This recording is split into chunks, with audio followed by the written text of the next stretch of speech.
Good evening. Oh, thank you.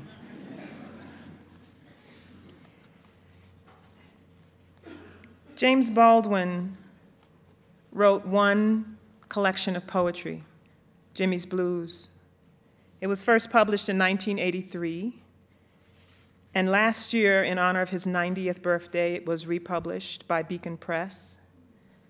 And tonight I'm going to read the beginning poem for that collection called Staggerly Wonders, which I find full of fire and grace. And I want to read it also because this morning at the local arts high school, one of the students in that class asked me about courage. How do you find the courage to say what you need to say in this life? And so I want to read it for her as well. In Staggerly Wonders, you have the great Black American folk hero, Stagger Lee, staring into the eyes of white power and privilege, and also into the eyes of what happens to us when we are blinded by racism, and also what racism does to the racist, which I think only Baldwin can talk about in the way that he does. And the second thing that I'm going to read, when Beacon Press called and said this book was coming out, this reissue, they asked me to write the introduction to that book. And I'm going to read excerpts from that introduction, as well as excerpts from Staggerly Wonders. I always wonder what they think the niggers are doing, while they, the pink and alabaster pragmatists, are containing Russia and defining and redefining and realigning China, nobly restraining themselves, meanwhile, from blowing up that earth which they have already blasphemed into dung. The gentle, wide-eyed, cheerful ladies and their men, nostalgic for the noble cause of Vietnam, nostalgic for noble causes, aching nobly to wade through the blood of savages. The natives will have nothing to complain about. Indeed, they will begin to be grateful, will be better off than ever before. They will learn to defer gratification and save up for things like we do. Oh, yes. They will. We have only to make an offer they cannot refuse. This flag has been planted on the moon. It will be interesting to see what steps the moon will take to be revenged for this quite breathtaking presumption. This people masturbate in winding sheets. They have hacked their children to pieces. They have never honored a single treaty made with anyone, anywhere. The walls of their cities are as foul as their children. No wonder their children come at them with knives. O noble Duke Wayne, be careful in them happy hunting grounds. They say the only good Indian is a dead Indian. But what I say is, you can't be too careful, you hear? Oh, towering Ronnie Reagan, wise and resigned lover of redwoods, deeply beloved, winning man-child of the yearning republic, from diaper to football field to Warner Brothers sound stages, be thou our grinning, gently phallic big boy of all the ages. And so I always wonder, can blindness be desired? Then what must the blinded eyes have seen to wish to see no more? For I have seen in the eyes regarding me or regarding my brother, have seen deep in the farthest valley of the eye, have seen a flame leap up, then flicker and go out, have seen a veil come down, leaving myself and the other alone in that cave which every soul remembers, and out of which, desperately afraid, I turn, stagger, stumble out into the healing air, fall flat on the healing ground, singing praises, counseling my heart, my soul to praise. What is it that this people cannot forget? Surely they cannot be so deluded as to imagine that their crimes are original. There is nothing in the least original about the fiery tongues to the eyeballs, the sex torn from the socket, the infant ripped from the womb, the brains dashed out against rock. Nothing original about Judas or Peter or you or me, nothing. We are liars and cowards all, or nearly all the time, for we also ride the lightning, answer the thunder, penetrate whirlwinds, curl up on the floor of the sun, and pick our teeth with thunderbolts. Then, perhaps, they imagine that their crimes are not crimes. Yes, but let us put it another, less theological way. Though theology has absolutely nothing to do with what I am trying to say, but the moment God is mentioned, theology is summoned to buttress or demolish belief, an exercise which renders belief irrelevant and adds to the despair of Fifth Avenue on any afternoon. The people moving homeless through the city, praying to find sanctuary before the sky, and the towers come tumbling down before the earth opens, as it does in Superman. They know that no one will appear to turn back time. They know it, just as they know that the earth has opened before and will open again, just as they know that their empire is falling, is doomed. Nothing can hold it up. Nothing. We are not talking about belief. The sons of greed, the heirs of plunder, are approaching the end of their journey. It is amazing that they approach without wonder, as though they have themselves become that scorched and blasphemed earth, the stricken buffalo, the slaughtered tribes, the endless, virgin, blood-soaked plain, the famine, the silence, the children's eyes, murder masquerading as salvation, seducing every democratic eye. The mouths of truth and anguish choked with cotton, rape delirious with the fragrance of magnolia, the hacking of the fruit of their loins to pieces. Hey, the tar baby sons and nephews, the high yellow nieces, and Tom's black prick hacked off to rustle in the crinoline, to hang heaviest of heirlooms between the pink and alabaster breasts of the great man's lady, or worked into the sash at the waist of the high yellow Creole bitch, or niece, a chunk of shining brown black satin, staring, staring like the single eye of God.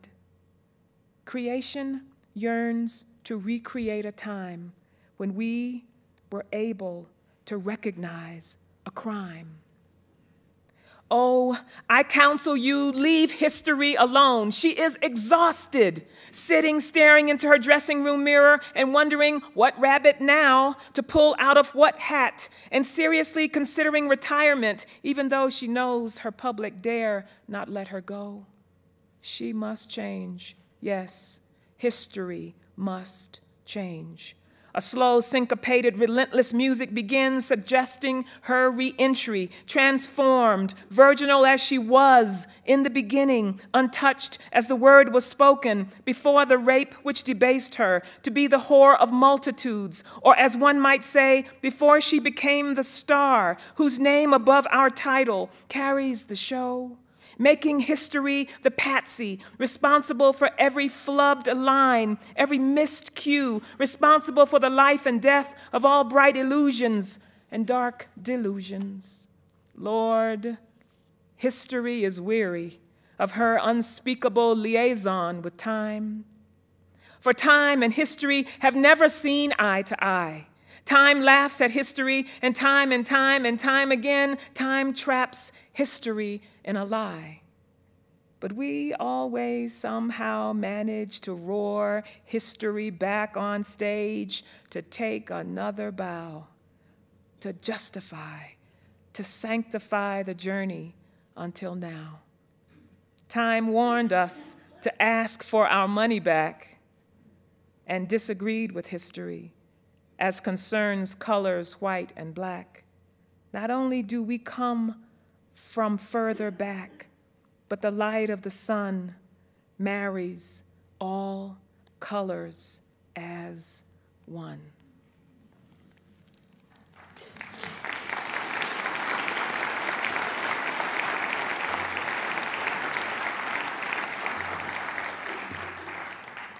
playing by ear, praying for rain, the poetry of James Baldwin. Baldwin was never afraid to say it.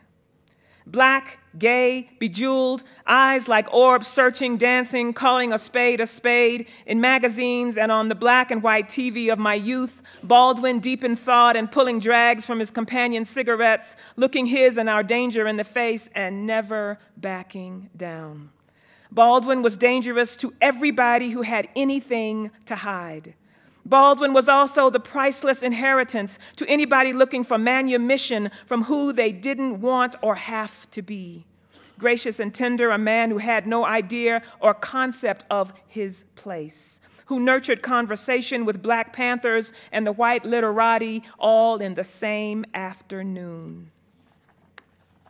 Baldwin wrote as the words instructed, never allowing the critics of the Republic to tell him how or how not. They could listen in or they could ignore him, but he was never their boy, never writing something they wanted to hear. He fastidiously handed that empty caricature of a Black writer back to them, tipping his hat.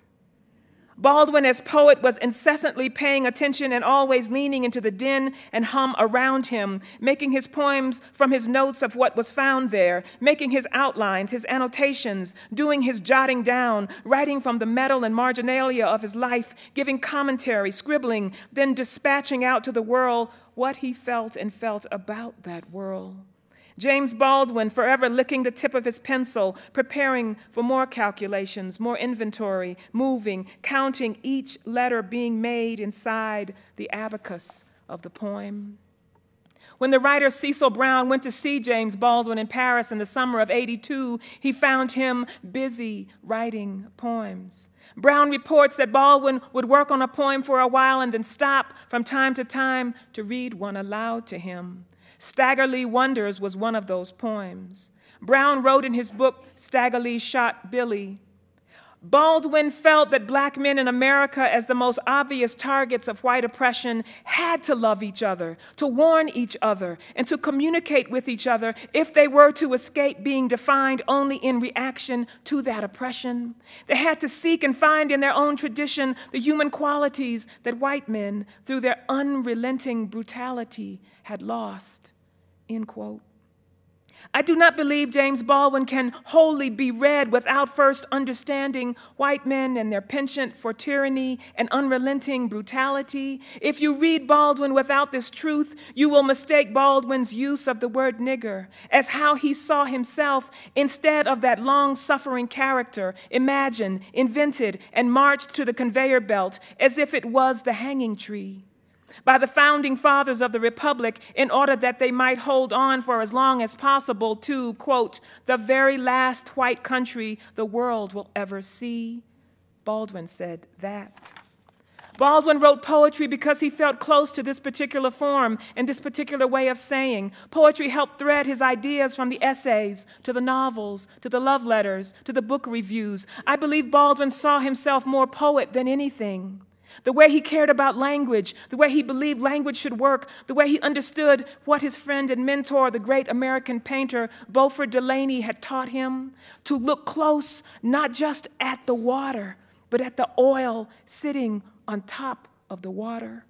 When Baldwin took off for Switzerland in 1951, he carried recordings of Bessie Smith, and he would often fall asleep listening to them, taking her in like the sweet Black poetry she sang.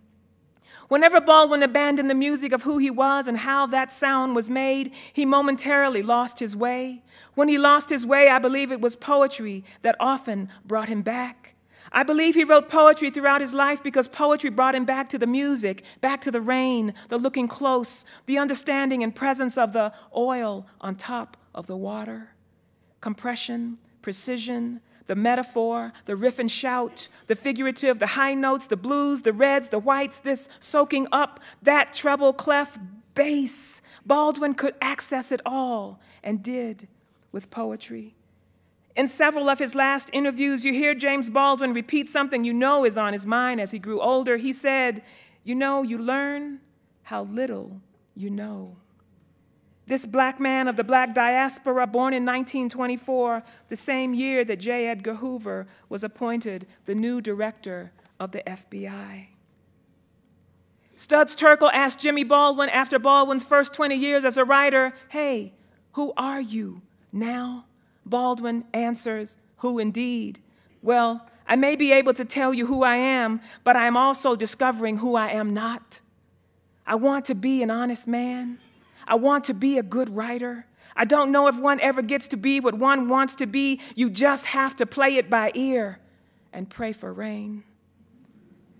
He loved it when people came to talk and listen to his stories, his rolling laughter, and consented to be transformed by his various arenas of language and his many forms of expression. These were friends and strangers, artists who only wanted to feel him say what he had to say, people hungry to hear James Baldwin unabridged. Before the night got too late and his devotion would make him rise and return to the aloneness of his work, in that space he always called his torture chamber, his study. Baldwin told the Paris Review, quote, "Every form is difficult. No one is easier than another. They all kick your ass," end quote. There on his desk, the next page of ass-kicking awaited. In 1963, James Baldwin visited San Francisco. The journey was amazingly caught on fuzzy black and white educational TV in the KQED documentary, Take This Hammer. One morning during his visit, he found himself speaking with a group of frustrated young black men standing on the corner. One of the young men reports, "Hey, there will never be a Negro president in this country."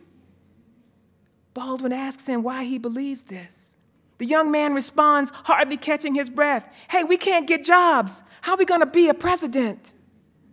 You see Baldwin on camera move instantly closer to the storm raging from their ring of eyes to his. You see and feel the fire in their faces and in his. He knows this gathering storm well. He can hear the sounds of the thunder gathering deep in his ear. He has seen this same kind of lightning flash hit and burn whole countries down, whole neighborhoods, whole city corners with their standing communities of young black men.